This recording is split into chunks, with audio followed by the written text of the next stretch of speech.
Wadhi kaunti ma Kisumu kama ten boma ma Kisumu ogolo siem mager kalore kod tulo manyocho muoch kendo e chiro ma Kibuye e karo chung'od bura ma Kisumu Central kama ne ochiwo johala moramora kar kamano chuo jahala moro kod pala ma ohiny.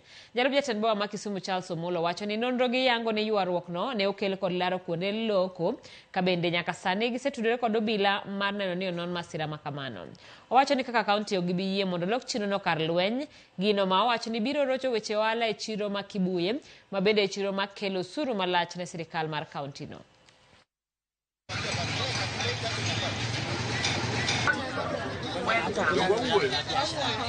Thank you. Okapani en wach maber mar mondo mi wayie mondo Kibuye chako chop kanyo.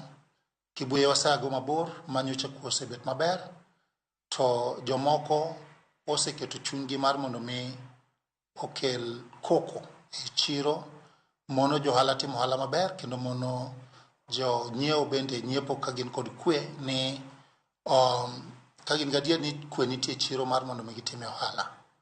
Koro kuom mano wakwedo kabisa gima ne otimreno kendo wacho ni ok en gima doyie mondo chako timre kendo kaka sirikal, kendo wakwayo jotend arita ma Kisumu mabe wasendiko negi mondo mi okaw hatua mar ng'iyo ni kwe machal kamano duoki e chiro kanyo.